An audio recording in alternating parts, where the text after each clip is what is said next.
Hi y'all, welcome to I Might Delete This Later. I'm T, and this podcast is really just a space to slow down, to talk, and to listen to people's stories, to the small moments that shape us, and to the ways we see our faith show up in the middle of all of it. Around here, nothing's too polished. We're just noodling through ideas, sharing honest conversations, and see where they take us. Some episodes, it'll just be me. Other times, I'll be joined by friends and guests who've got stories worth leaning in for. So pull up a chair, grab your coffee, and let's see what comes out of today. And who knows, maybe I'll delete this later.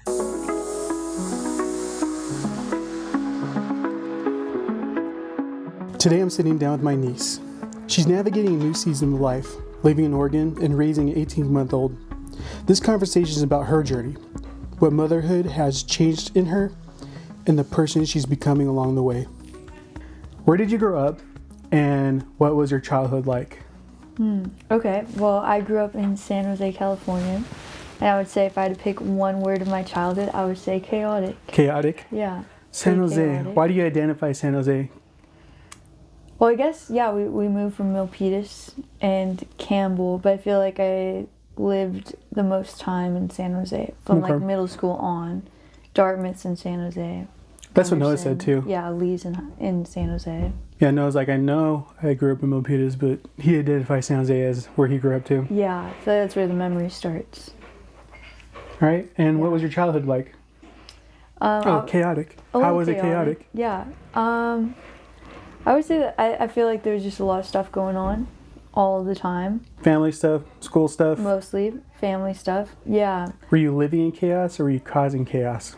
Both, actually. Oh, okay. Hardcore, yeah. I think I was raised in chaos and then I created my own chaos. When teenage years started, I feel like that's what I was comfortable with. And I was just going to ask. Let me turn that up a bit. Let me just make your life a living hell now. And so we switched turns and that ended up pretty chaotic. We had a lot of fun. But there's a lot of stuff going on. Like when people ask me about my childhood, I don't remember anything. But when I think of high school, I just think of all, like the first thing that comes to mind is all the chaotic parts of that at home. There's not a lot going on at school, but a lot of it was at home. Do you remember some of it? At school or at home? Just in general, because I'm wondering like, you look back, you're like, oh yeah, I lived in this chaos. But then you might compare it to like somebody else that maybe had the opposite thing. Is this something you're like, no, I'm really comfortable with how it was? Like, there's no parts where like, really? That's all you did? Like, it was, sometimes, you know, I had fun doing what I had doing, but I hear other people's notion of fun. I'm like, that sounds super boring. Where's the excitement? Yeah, I would say that I did have to, later in life, reset my nervous system. Because a lot of excitement and a lot of good and a lot of bad, but always something to some kind of extreme. Some stimulant. Yeah. It had to be high. Right, yeah, for me to feel something. And so all that changed later when I met Carl and I compared our childhood and I was like, wow, I would hit my head against a wall if that's all I had to work with. That's crazy. Is it just the fact that's what you were used to? You think that's all really contributed to it? Oh, yeah, definitely. Especially learning about how your nervous system develops and how all that stuff works. Okay. So you looked into it a little bit. Oh, yeah, I did a deep dive. When I had Margot. That makes sense. I did a hardcore deep dive to figure out why I was the way that I was, even a little bit before Margot, and try to figure out why I liked all of these highs and was addicted to that kind of life where it's up and down, up and down, up and down. I think it's super important for people to do that, like an inner perspectiveness of why do I do this, or why do I tick like this, or why is this? I mean, sometimes it's nothing, but it's good to know. Yeah. Because you're like, maybe I don't want to do that anymore. Maybe this is triggering it. Yeah, well, I think it's exhausting going up and down. You can get used to it and you might like it, but it's exhausting. Like being spontaneous. Spontaneity is fun, but you got to always be on your toes because you don't know what's next. Yeah. And then you got to like think yourself out of the situations. Sometimes it doesn't even have to be bad. It can just be like, well, we made it here. Now what? Yeah. Totally. Yeah. And I feel like calming down is its own talent in itself. Like I had to learn that later. Still like the spontaneity, or do you like having things planned out? Or do you like a mixture? I like it more than Carl. I am much better at jumping on my toes and doing something. And I would say I bring a lot of that into the relationship. But I would say it's definitely turned down when you compare me to my mom, right? I can't do that anymore. Like, she travels all over the place. I'm exhausted.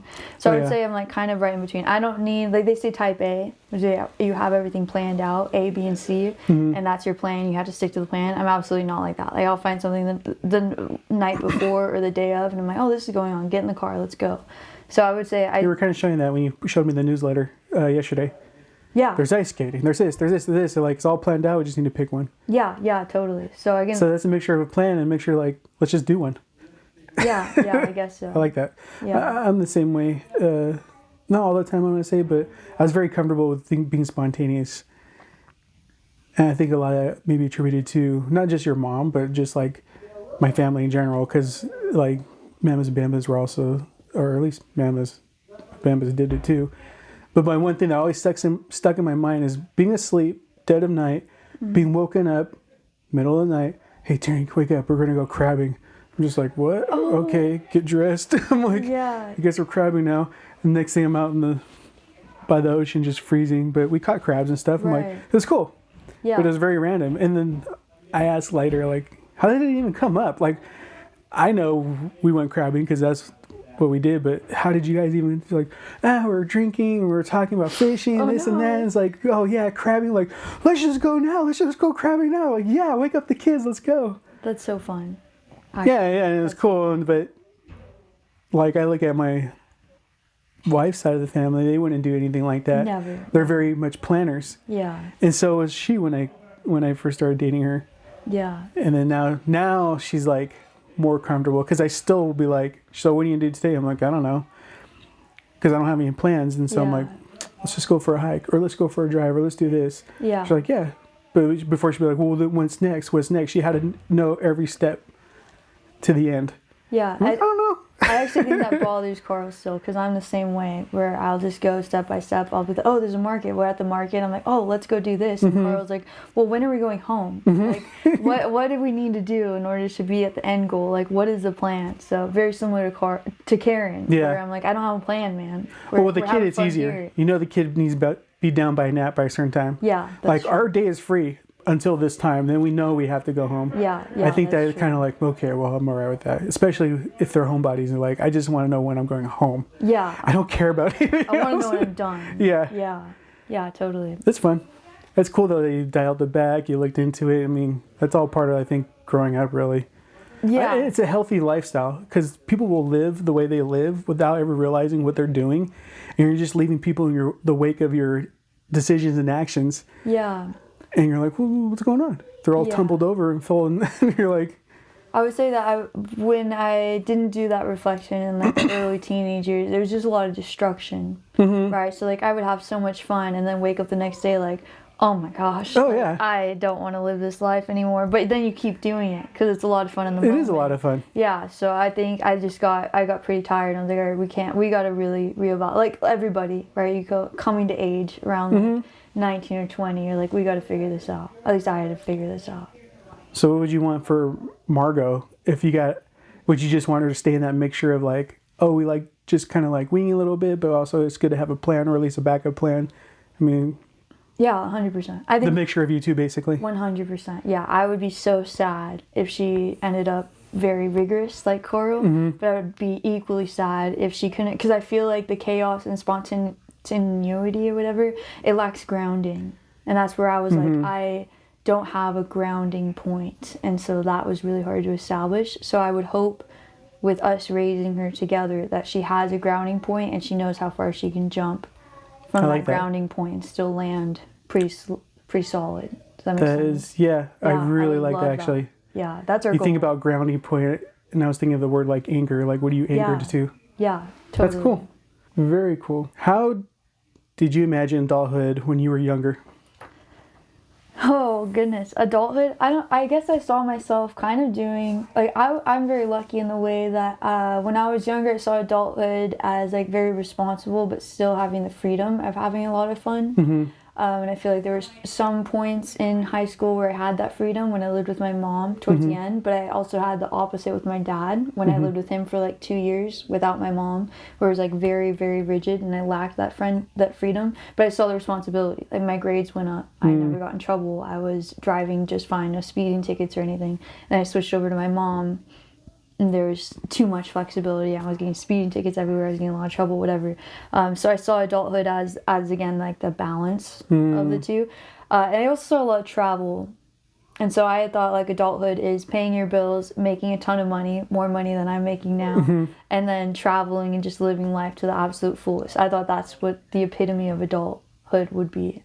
Crazy corporate job, crazy travel plans. Do you find there's disappointment or contentment, or I mean, it doesn't have to be like so crazy like the word disappointment. I just can't think of a different softer word, but of how life is now compared to what you thought it was going to be when you were a teenager? I would say it's different. I don't know that I'm disappointed. I think I've done a good job. I think when I was a teenager going into adulthood, I knew that I was going to find my own path. Right? So I left everybody and went up to this new state, and I was like, leave me alone. And I found this new path to find adulthood. So I would say that I'm actually a lot closer to what I would think adulthood would be. Than So you think what I the other could have one was hoped. kind of out of reality, and now you're getting closer to reality of like... Yeah, I'm finding that balance between the two. Because like I have my parents are a good example of like my dad. A really hard time sometimes, like having money be a motivator, and then my mom, whose only motivator is money. So like you can see the two differences, and I didn't know where I was going to end up on that spectrum. Yeah, and it's not unrealistic to make a bunch of money and travel everywhere, but You can. There's a lot of compromises. And I wonder how much percentage of people actually can accomplish that, and how much are just below that, or even below that. I don't know. Yeah. So your motivator now is just having a good foundation. Yeah, I feel like Kourtney Kardashian. I don't know if you know a lot about the Kardashians. She like left the family for the most part to be like, I'm doing the crunchy life. I'm calming down. I'm hanging out with my family. I'm focused on that. So you find satisfaction in that? Yeah, more than I was finding chasing the paycheck. And Carl taught me that, because I used to only want money. And then I would take us on all these trips and stuff, but I was exhausted and I was missing something, and I couldn't figure that out. And now that I found that balance, I feel much more like where I'm supposed to be. My motivators are how to further us as a family, but not just financially, like spiritually, like spending time together, all those other important things. You're finding fulfillment in other places than where you thought it was going to be. Yeah, for sure. That's cool. 100%. That's mature. What kind of person were you before becoming a mom? I mean, you kind of said a little bit, but what else? Yeah.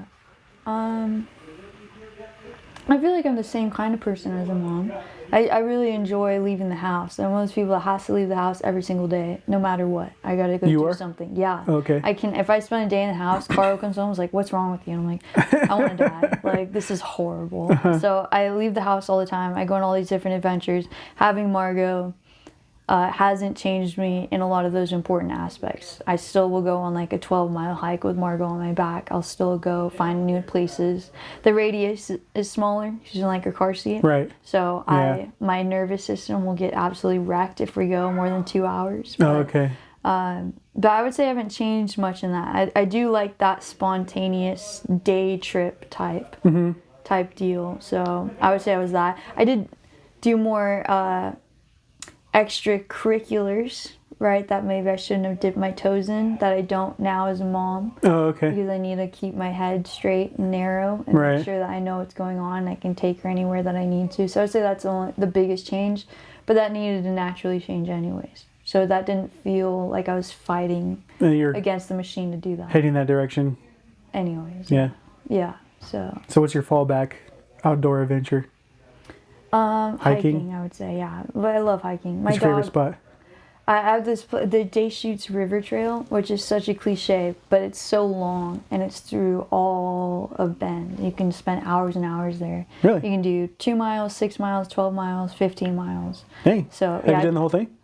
No. Okay. Margot loses it. After how long? How long she could do? She can probably do about 2 hours before she wants to walk. When she was a little girly, it was a little bit easier, but then we're in Oregon, so it's cold. Right. So, and then when it's not, it's really hot. We're in a high desert here in Bend. So it's like, there's very, very small time when she'll sleep and I'm not worried about temperature with her. So I would say out of however long it was, I've probably gotten like 7 or 8 miles with Margot. Yeah. But once a week she goes to my stepmom's. That's when me and Margot do, or Marbles do like really long hikes, but I don't waste those days on a trail I can go to any day. Yeah. Oh, that makes sense. Yeah, I just take her out. That's when we do like 2 or 3 hour road trips. Or like I went to the Painted Hills the other day. So like the 7 Wonders of Oregon. Yeah, I think I seen it in a magazine recently. So cool. Or on TV or something. But 2.5 hour drive. And I was like, Marbles and I, no problem. So dropped her off and left. That's sweet. Yeah. Has that been your favorite one so far with the dog? In this area. Okay. Yeah. I did a lot of hiking in the Willamette Forest when I lived in Corvallis. And those were really cool because I knew all the forest roads and I met a bunch of the locals that had lived there for generations. So there's like private property that people will let you on if they know you and if you know the spot. Those are my favorite. And there's like a green oasis lagoon thing that was like one of my regular hikes. And I would say even to this day, like 4 years later, that's one of my favorite ones. It's just like a sea of trees. Like you're not going to find anyone. It's a sea of trees. You only find the lagoon if you know like 3 steps to the left at this rock and whatever. So it felt like very exclusive and That's you're cool. just in the middle of nowhere. Yeah. I like those hikes too. Favorite. Yeah. No, and I did the backpacking trip one time. And I tell everybody, I'm like, thank God he was the one there because he was like super chill. He knew what he was doing. I'm like, just take me wherever I am. I'm like breathing hard. He's like, yeah, man, let's go. He's just going. Yeah. But I'm like telling people, like, there's absolutely no way you're ever going to see any of these spots unless you walk there. Yeah. Can't take a car, can't do anything else. You have to walk there. And not many people are walking in those spots. So you're like, man, I'm like part of like the 1%ers of hiking or something. I don't know what it is. But I'm like, it's really awesome. It's cool to be out there. Yeah. Kind of scary, but in a good way. Well, you go by yourself too. Yeah. Well, now I have a dog. But imagine, the dog's only 4, so I've been doing this since I was 18, and I'm 28 now. So for like a couple good years, I was hiking by myself. It was kind of scary, but that's why I did it. So that's you ever there's a Olympia or Olympus or something like that in Washington? Yeah, the national park. No, yeah, but I've seen a lot of stuff on. They say it's the only North American tropical rainforest in that spot, and it's the way the weather pattern is. That's the only spot there that has it. Oh, that's so cool. So I would love to go there. Yeah, interesting spot if you ever go to another state to go hiking. Margot sleeps longer than 2 hours. Yeah. You guys need a weekend or something. Yeah. Does Carl go hiking with you? Sometimes, yeah. I would say he enjoys it, but if I gave him a free day, I don't know, that would be on his top. Yeah. So let's stay home and watch a movie. Yeah, definitely. What was the biggest adjustment after becoming a mom? I think it would be the radius. Like, of course, someone who enjoys road trips so much and traveling so much gets a baby that can't stay in the car for 5 minutes. Now that she's a 1.5 years, it's gotten a little bit better, but I would say that adjustment was the hardest point for me. Where it's like, especially as a freshman with all my hormones going crazy and having that baby scream to the top of her lungs, that is like, it's very hard to drive and keep your eyes straight while she's crying. So I would say that is definitely the first thing that pops into my mind. After that, it's like, it's again going back to like slowing my life down, especially when she was a kid. We'd have to watch the grass grow and watch the leaves go, right? Or the hiking is going to like stand there and let her look at a tree. And I'm like, we're not doing 12 miles and my legs have to go because I'm anxious. Like, this is why we're outside. So I would say the biggest adjustment would be the car seat, and then just slowing everything down as much as I could. That's cool. Yeah. That's interesting. What surprised you the most about yourself during this season of motherhood and making all your adjustments and everything? I think I'm pretty stoked on how well I take care of Margot. Like, and in the sense where like I have a lot more patience for her.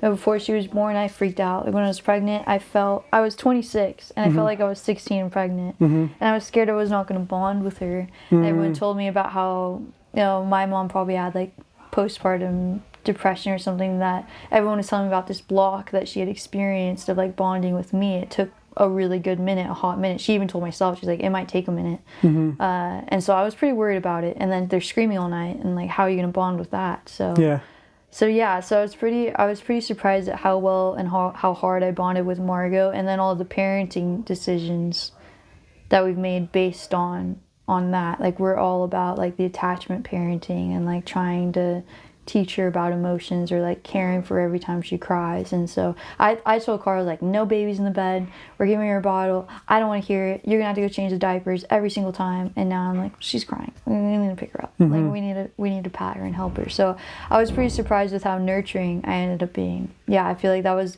maybe not as a big a concern for other people around me, but I was really, really stressed about it. I was stressed I was gonna hate this baby. So I was very happy and thankful that I didn't hate it. Was there something that clicked, or was it just like, like you just kind of fell into like being nurturing like that? Yeah, I would say maybe not. I think all the like the hormone high for sure. Like, you see it. I think what clicked was that she was a small baby. She was only 6 pounds. Okay. So she was like much smaller than any other baby, and they're all fragile. But like a 6-pound baby, I mean, they fit. In your two super hands. Tiny. Yeah, they don't fit in like preemie clothes. Like, they're tiny babies. So I would say right then and there, like, definitely clicked. Where I was like, I gotta take care of this kid. Yeah, forever.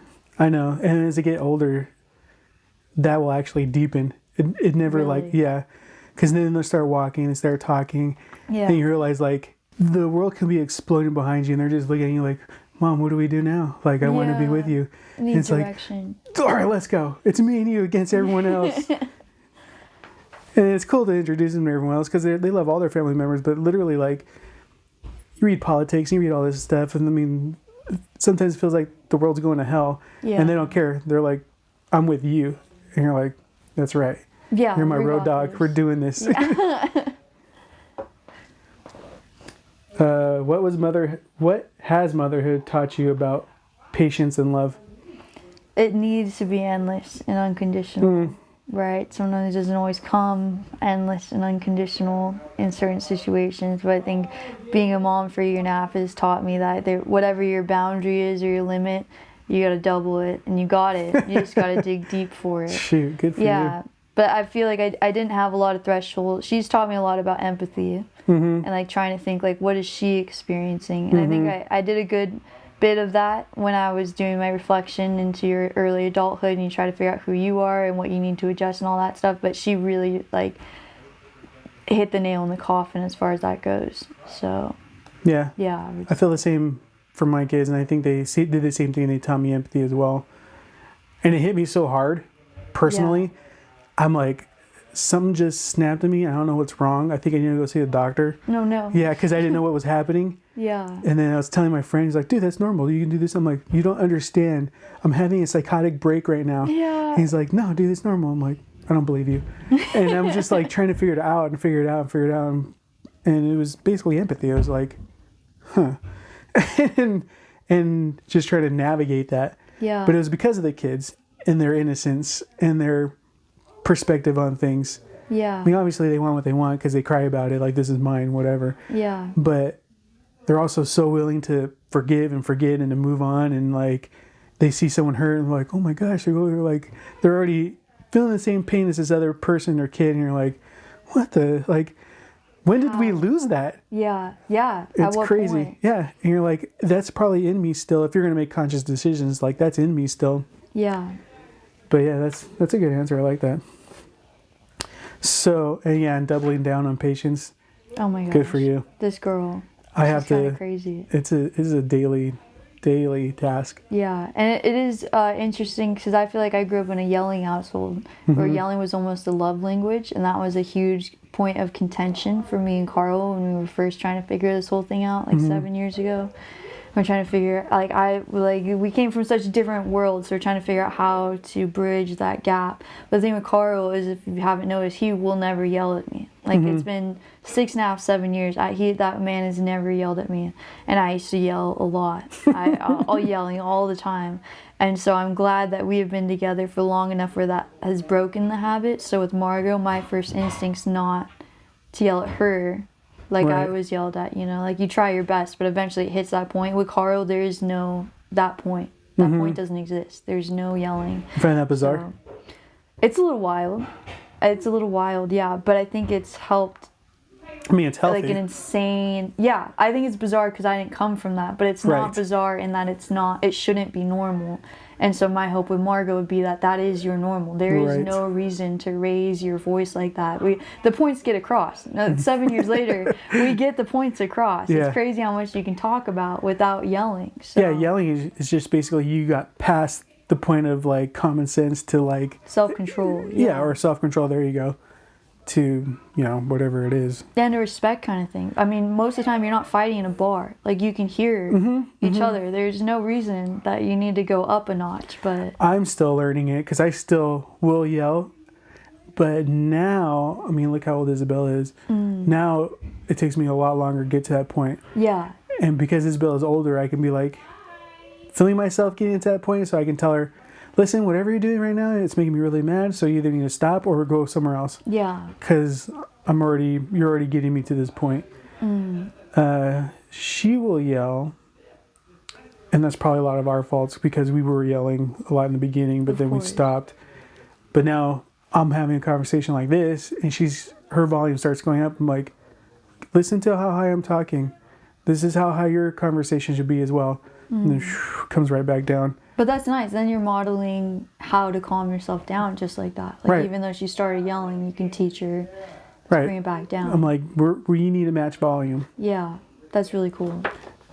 And, you know, kids will get loud. And They can't help. we'll see. We're interesting. If you guys aren't yelling at Margot, maybe she may never yell. Then I'll she, be like, she already screeches, so I think we're Like past a that banshee? point. Yeah, different kind of yelling, but did I ask you what's been harder than you expected? no. Harder. That's a good question. I feel like I didn't really research kids before her because we weren't planning on kids. So I wouldn't say that I had many expectations that are better or worse than zero expectations. I would say, I guess I had hoped that her sleeping would be better. Oh, yeah. That's a little bit harder than I thought.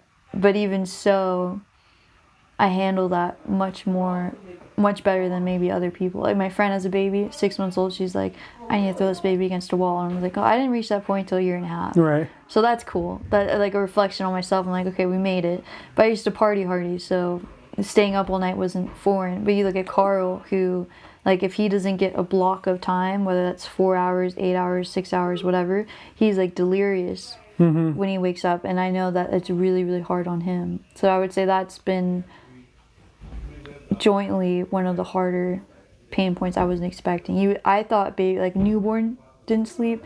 I didn't anticipate that they don't sleep till they're 3 or 4. That's kind Right. of crazy. That nobody warned me on that part, I would say. Well, it's funny because you can read and research all the books you want. And as you know, you look at a lot of books now. I mean, our kids don't fit in this envelope of like, this is the way things should go. Yeah. You kind of have to like research as you're going along or maybe have some kind of game plan in the beginning, but you never know. Yeah. Kids are going to keep you on your toes. Yeah. Yeah, definitely. I think the sleeping's pretty hard. And then of course Sleeping like, is hard. like trying to go ahead. You're going to say Carl needs a block of sleep. I don't really need a block of sleep, but I need some sleep. Yeah. And sleep deprivation will ruin my life. It's hard. You can't function. The brain fog that comes with that is unimaginable. I don't know It's how you kinda guys are crazy. doing it. You're telling me these things, I'm just like, One day at a time, I guess. yeah, good for you. Just wake up and do it again. That's the endless all you amount of got. patience and Yeah. you're earning. Luckily, nobody's yelling at me, so that helps. Yeah. There's no like added pressure where we're getting pissed off at each other. Baby crying, dad yelling, mom yelling. Yeah, luckily that's not a thing. We're just both quiet next to each other with this crying baby. Seething in anger. No, I'm just kidding. Yeah. Luckily, I feel like a lot of people said that babies push a relationship apart. And I think maybe at the very beginning, when mom's the only thing the baby needs, that can get frustrating. But I don't think that was frustration with Carl. I think that was just like, dang, like this baby only needs me, and like I just need a break, and there's no break. But luckily, a year and a half in, I don't really feel like we fight against baby. Like we're pretty good at going together against baby. Yeah. You know what I mean? It is hard in the beginning, like you said. I remember Karen getting frustrated. I'm like, the things you're doing, I can't do. Right. I will do everything else. You just tell me, or like, and if I can help, I can help. But Yeah, when the baby's like attached to mom, There's nothing you can do. you're like, oh my gosh. You're like, I mean, And then mom starts nitpicking. Like, I'm like, well, there's a speck of dirt on the ground that you could have vacuumed, and you're not. So that's annoying. But, yeah, I think it comes. He was also going to school full time. So that's where that was kind of hard for everybody. so it's crazy because she's only, what, a year and a half old, right? Yeah. And you've already gone through at least 2 seasons with this kid. Yeah. If not more, I don't know. Yeah. All in a year and a half. Well, you're handling it well. So far, so good. With Congratulations. 1 kid that Yeah. people do with 5 kids. Everyone's different. Yeah. I mean, you hear our stories about Isabella, but you don't hear me talking about Jackson. Jackson was just completely different. Right. It's a black and white. Yeah. I remember one time, I forgot what we were talking. We were talking about gender, basically. But it was like later on, I'm watching Isabella, and she's in a dress, and she's twirling around and like coloring and stuff. And I look over like, where's Jackson? He's sitting in the dirt, grabbing handfuls of dirt, and just putting it in his hair. And I'm like, oh, there's the difference right there. Yeah. Which is so funny, because when I was pregnant with Margot, I cried. When you see a gender reveal video, I don't show to anybody. I drop the F-bomb, I start crying when I found I was a girl. Because I was like, oh, my mom's crazy. I'm crazy. Like, this is going to come back and nip me in the butt. But now when I take her to gymnastics and stuff, she's like, can you hold my hand? And then this boy's like cartwheeling into the foam pit. And I'm like, you're going to break your arm. It's crazy. That's fun. Yeah. It's fun when you get the best of both worlds, I feel like. Yeah. Yeah. I think only through my experience, I haven't had it any other way, but having a girl first helps. Oh, I'm sure of it. Yeah. I don't know how it would be the other way around. Just calms things down a little bit. Yeah, but they're just sweet and they're just loving. Yeah. I mean, Jackson is too, but at the same time, he's a boy. Right. It's not his focus. Yeah. Yeah. And like Isabella's like, you want to color with me? I'm like, yeah, let's color. Let's get these crayons. Let's do this. What moment made you realize I'm really a parent now? I don't know. I'm really a parent now. Oh, maybe the car ride home. From the hospital? First one, yeah. Where you're like looking at this thing that just did a car seat test, and I didn't even know how to buckle her into the car seat. Oh, yes. So like the nurses are car seating her in, and I was like, wow, they actually did this. Like now we gotta go home with this baby. Hey, you trust me? Yeah. We were just driving him around. Did we just leave? So I would say that was one of them. And then the second one would be maybe, I want to say, I feel like the nighttime things, like the struggle points is when you really look at it like, wow, we got to do this for a while. And I would say after the first week, Carl and I both looked at each other like, okay, we're here. This is what we signed up for. Yeah. We're in the pits now. Yeah, totally. I know. The car ride home, I think that's typical of most new parents. I think so, yeah. Because you're in the hospital, it's foreign. That's when you're on your way home, and like I'm thinking of my dog and 3 cats that I have to feed, and like we gotta walk the dog, and like now there's a baby. What are we gonna do now? Like, standing there like, now what? Yeah. Maybe she needs to eat. Yeah. How has becoming a mom changed how you see life? I would say I would say that I enjoy the small moments more. Like, I did a lot of grounding before, but I really, as far as like seeing life, I enjoy smaller moments. That's much cool. Much more. Yeah, I've slowed down quite a bit. Like the coolest thing ever was when Margot could finally see farther than her hand in front of her, and she realized that like the leaves are moving. I used to take her to the park all the time for my sanity. I had to get outside, but I couldn't walk around too much because I just had a baby.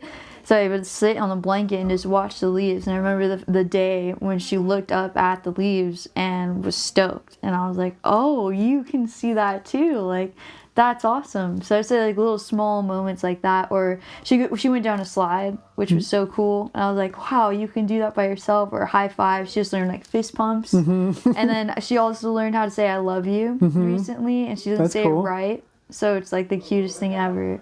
So I would say just those little tiny moments add up so much more. I think it's important to celebrate those moments for sure. Yeah. I mean, it's funny because you're really teaching sometimes real basic thing to kids, like you with a fork. Right. And they finally do it, you're like, yeah, you're like, You did it. Yeah. And I always think like, so dumb, but I'm so excited at the same time. Yeah, Like totally. you used the fork, big whoop, but at the same time, like that was so cool. Yeah, that's awesome. And you see their brain thinking. They have yeah. no mask, so I think that helps. Like you see them trying to figure this fork out, and they get it, and they look at you like, "Did you see that?" And you're like, I saw it, buddy. That's cool. What do you want your child to learn from watching you? I would say going back to like emotional regulation. Like I hope she has I hope I've at any point I've taught her to have all the tools in her tool belt to find her grounding and to slow down. And I think that's me and Carl. Well, when Carl and I have talked about it, who knows? But I feel like that's our main goal, is that you can be dysregulated, you're going to go through teenage years, things are going to get crazy, it's going to feel crazy. But I hope that I have instilled that tool belt, that when she calms down enough, she has step 1, 2, and 3 to bring herself back down. I would feel like that's the biggest gift I can give her, because I don't care what she does for a career. I don't care what she does in her life, in the sense where like I'm not going to push her in any direction, but I want her to be able to find herself again and that grounding point again. And that she has those tools to do it. Because we know, science is out now. We know how to get to that point. It is really hard when you're not raised to follow those steps to get to that point. Like I still get dysregulated and anxious and depressed and all these things, and I still have to like go through a whole cycle and a half to be like, okay, maybe I need to go outside. Like maybe I need to touch grass for a second. So I would hope that she could conclude to those things faster. Now Carl's so good at it. I'm getting better at it, but that she has, the number one thing is that she has those tools to bring herself back down and even. So for me, and I've done a personality test, and I remember the guy saying like, wow, you're like a really calm person. I don't think he said the word calm, but he's a really calm person, because there's a gray area, a line in the middle of the gray area, and then you have your spikes. Yeah. And I'm just cruising like this through the whole test. So cool, yeah. I like that, right?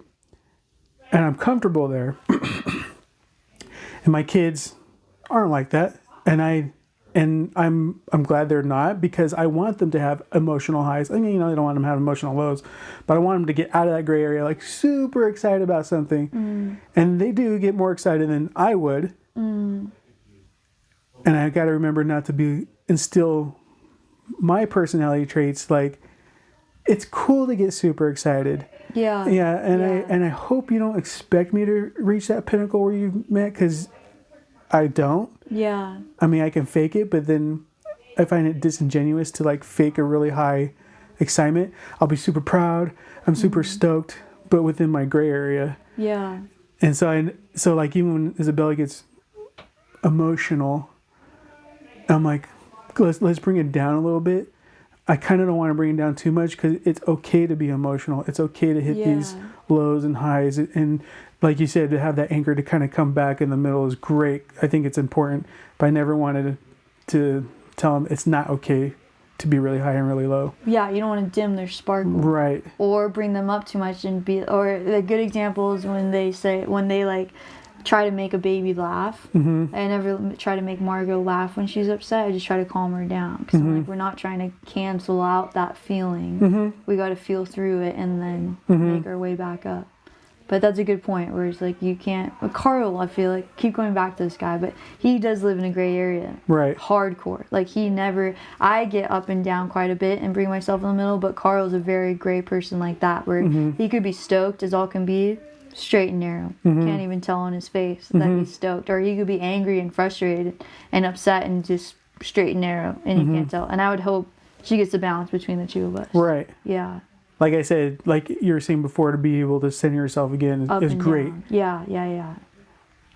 But like in my personal life, I'm like, I have to stop myself. Like, hey, just calm down. This and that. I'm like, let him a little bit. I might help him get back a little bit, but I have to kind of play it out. And I have to do the same thing for Karen. And I feel like, unfortunately, I like realized that later on in life. Yeah. But I remember talking to my friend, like, yeah, we might get angry when they're like really like emotionally high, emotionally low. Like, hey, what's going on, or this, that.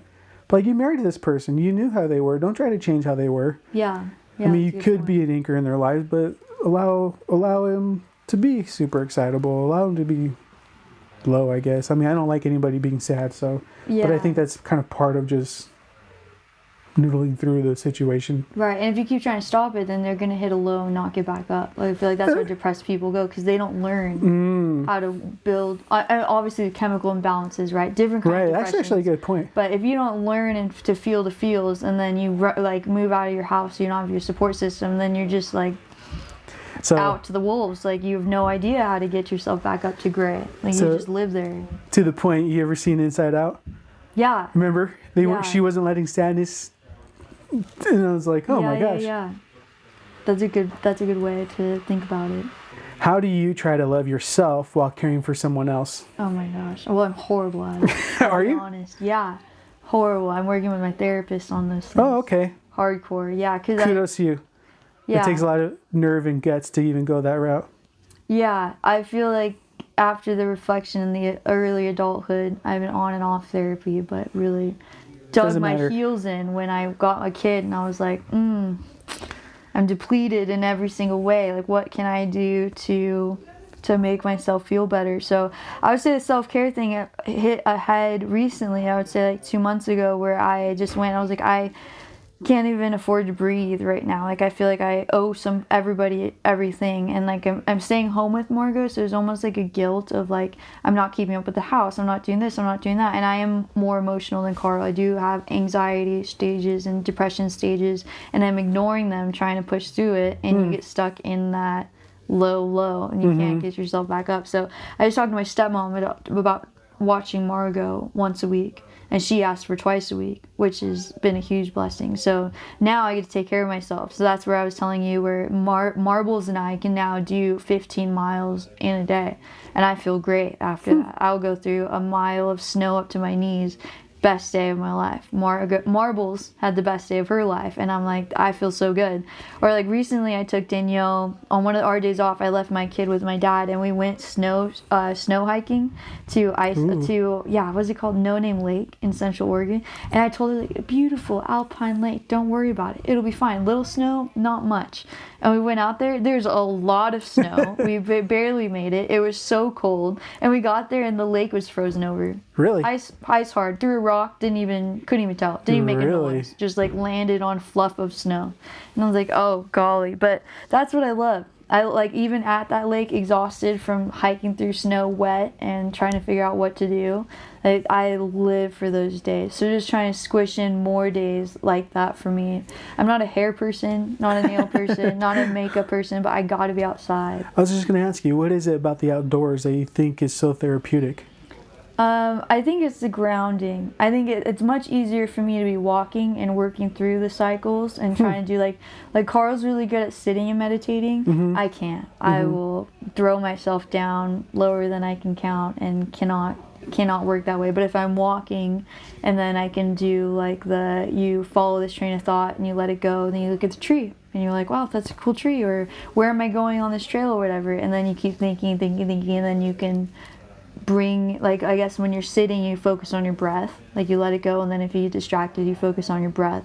And for me, it's much easier to bring my focus to something outside, like listening to the river, or looking at the trees, or counting the bark on the trees, or the trails, or whatever. And of course, physical exercise.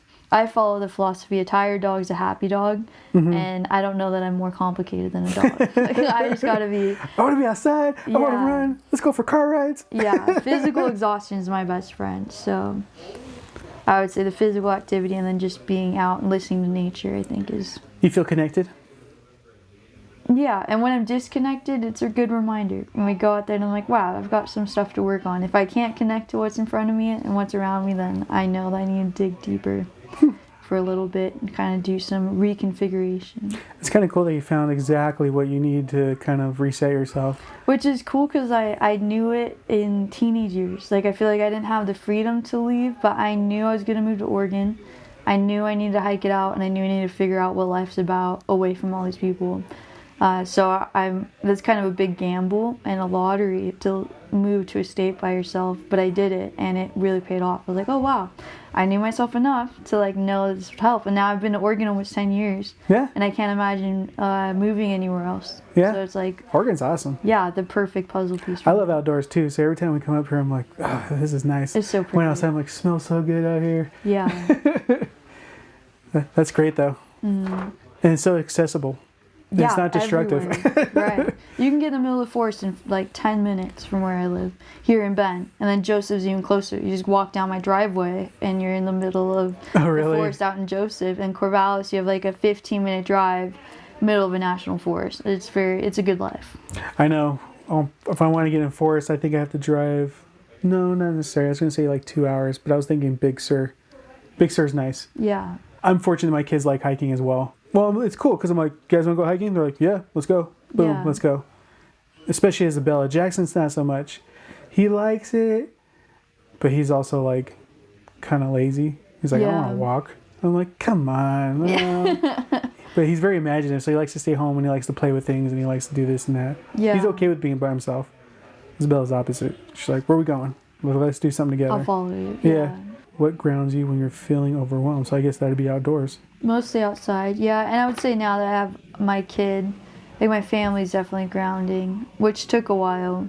Even before Margo, though. Carl's a really grounding person, period. Whether he realizes it or whether it's intentional or not, like his presence almost demands kind of a grounding energy, right? Because if anything else will shut down, and not in a toxic way. He's just like, whoa, bro, like that's a lot. Like you got to figure that out. So I think that's pushed it on me. But to the point where like now it's so peaceful. Like I know I'm going home. I know it's gonna be calm. I know it's gonna be quiet. I know we're gonna make dinner together. I know we're gonna talk about our day. Like I would definitely say, especially from right before I met Carl and the chaotic childhood and all these things, like he's a very grounding presence for me, which was commented on a lot of people. When I met Carl, my mom was like, wow. And then my dad was like, I've never seen you sit still before.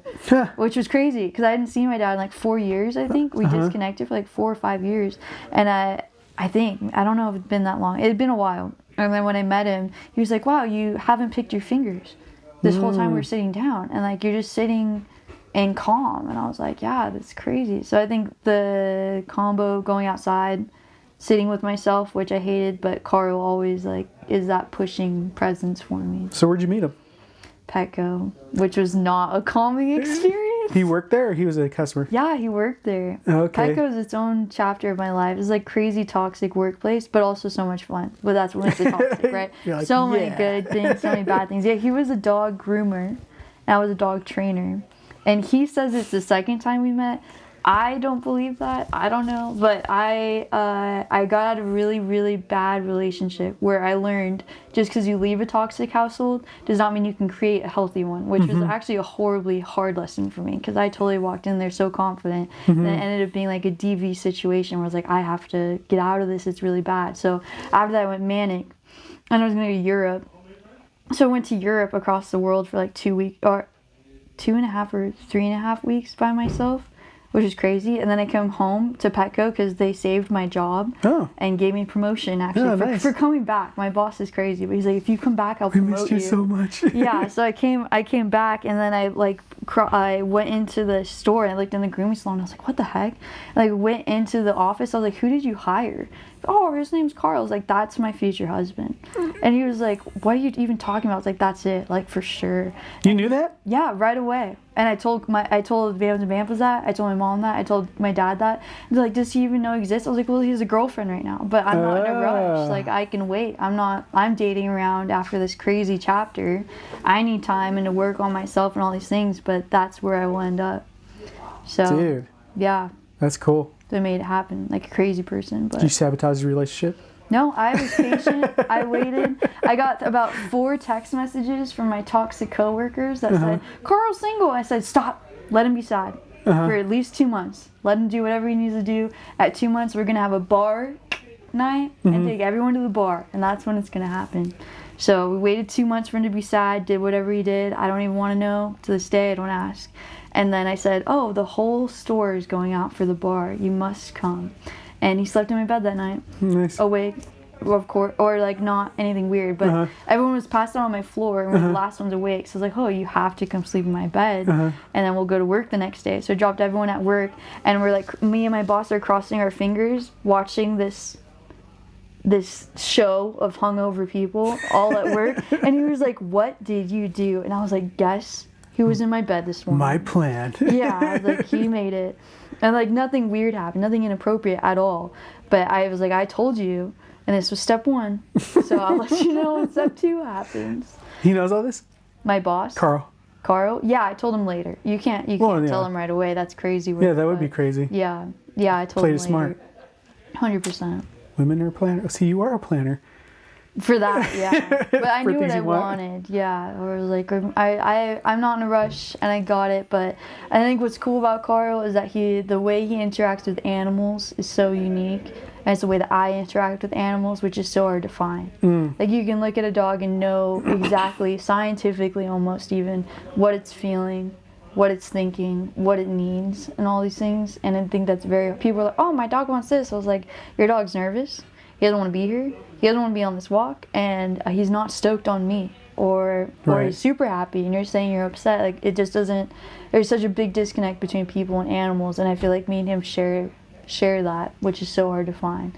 So the second I met someone else that had that, which I've never found before, besides my dad's really good with animals, I was like, well, yeah, and then talking to him, how much he's been around animals, I'm like, holy cow. Like, I didn't even know that. He was just telling us stuff, I'm like, I think it's cool. Yeah. Because I was telling him, even my father-in-law grew up on a farm. I'm like, so what was this like? And he's just like, he almost looks at me like, that's such a stupid question. But like, I have no idea. I want to know every detail about this. Yeah. It's so interesting. And whatever. Yeah. Okay. Ready for some rapid fire questions? Sure. All right. Coffee or tea? Coffee.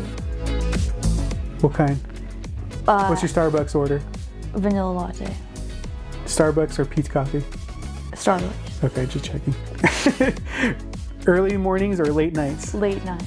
Ooh, you're a night owl? 100%. I can stay up till 4. That's what helps me with the baby. Oh, that makes sense. Yeah.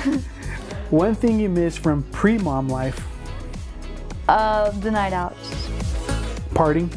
Or just being up late? I wouldn't say partying, but occasional get together. Yeah, I guess it doesn't always have to be a party. I never have to worry about, like I don't have to worry about going home and taking care of kid all night, which makes it exhausting. Yeah, there's no hungover days. The hangover is a whole different ball game here. And you don't even have to drink that much at 28 to get a hangover. Okay, I can think of beer. I'm hungover, it's not worth it. So I would say that I do miss that, and the long road trips. I guess maybe that's a better answer. Yeah. Road trips to where? Everywhere. We used to go everywhere. Okay. Yeah, we used to do weekend trips every weekend. I think I miss that not that I miss it about my life, but I miss the fact that I could just like, hey, what are you doing? All right, let's go. We want to do this? Yeah, let's do it. Yeah, 100%. The kids are older now, and Karen is gracious enough to like, what are you doing there for? Sometimes she might say that, but at the end she's just like, yeah, go ahead. Just when are you going to be home? I'm like, I'll be home this time. But the same thing, my friend's like, hey, you want to get your motorcycle license? I'm like, heck yeah, when do you want to do it? What was it do right now? Let's just look it up and go. And we went and got a motorcycle license. But those things are fun. I like skydiving, and now I'm like, well, what if she doesn't have a mommy tomorrow? Yeah. Yeah, so I would say the same thing. That definitely is unfortunate. Get your indoor skydiving thing going. It doesn't scare me enough. I'm not doing it just to skydive. I'm resetting You're not doing my for the system. wind. Yeah. One thing you love more now? Sleep. You love sleep more now than before? Yeah, 100%. Yeah.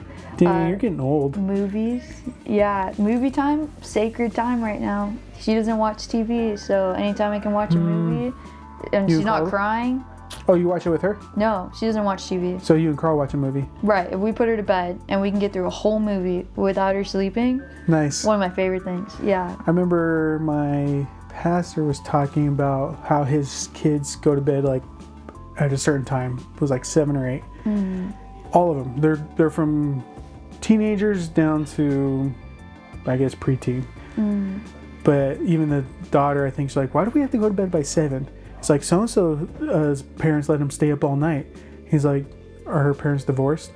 They're like, yeah. He's all, well, there you go.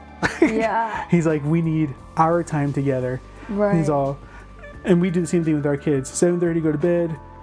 You want to read a book. You don't have to go to sleep, but you got to go in your room. You can read a book. You can do whatever you want. Something quiet. Jackson usually plays with his toys. Isabella reads a book or colors. But I'm like, that's our time. Mom and Dad's time. Yeah.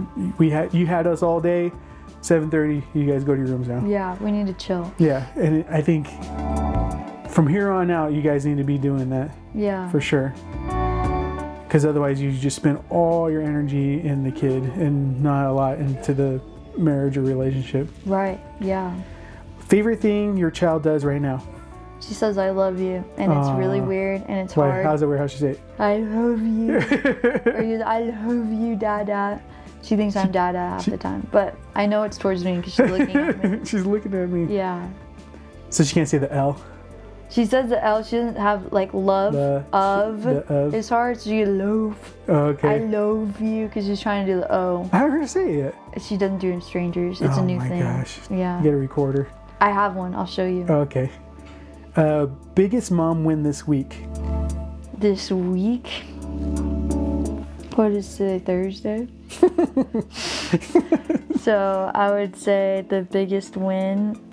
Well, last night she went to bed pretty good after we got home, and that was another later bedtime.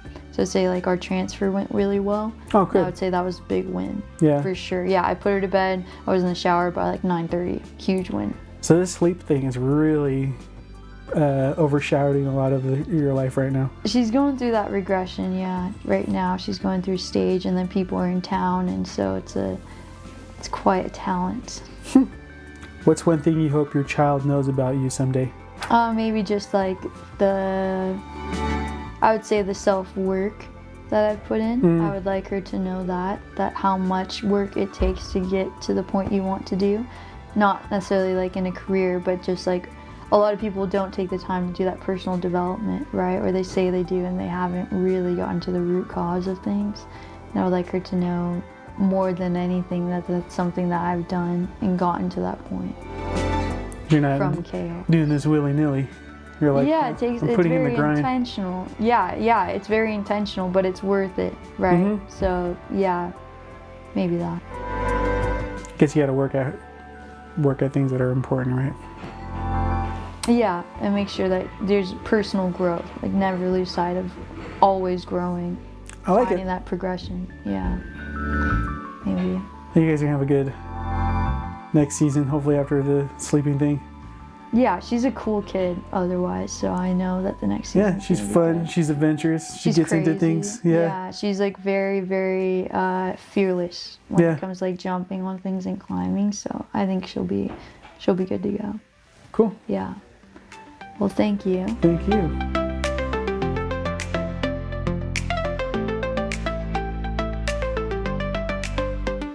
That's where we'll wrap up this one.